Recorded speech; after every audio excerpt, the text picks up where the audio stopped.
Zia Dantes, naiyak sa ibinigay na regalo ni Olivia Rodrigo. Narito the chika ang chika natin today. Welcome dito sa The Chika! Pero bago ang lahat, kung hindi ka pa nakapag-subscribe, mag-subscribe ka na para updated ka sa aking mga bagong chika. Marian Rivera nag-upload sa kanyang FB page ng isang video na kung saan makikita ang reaksyon ng kanyang anak na si Zia matapos itong makatanggap ng regalo mula sa Filipino-American singer-songwriter na si Olivia Rodrigo. Isang package box na may nakasulat na Olivia Rodrigo God's World Tour ang ibinigay ni Olivia kay Zia na naglalaman ng mga merchandise na ilan dito mga shirt, tumbler at marami pang iba na sobrang naging maligaya si Zia sa naging sorpresa ng kanyang ina.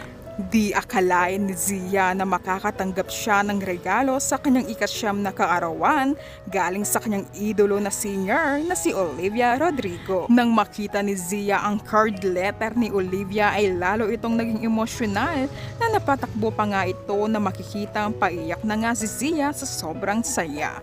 Nang ipagpatuloy ni Zia ang pag-unboxing ay napatayo uli ito at napayakap na sa kanyang ina na si Marian. Umiyak talaga si Zia sa sobrang kaligayahan dahil yan kay Olivia Rodrigo. Naging espesyal ang kanyang kaarawan dahil sa di inaasahan na regalo galing sa kanyang idolo. Pinasalamatan naman ni Marian si Olivia sa munting regalo nito sa kanyang anak. Thank you so much, Olivia Rodrigo.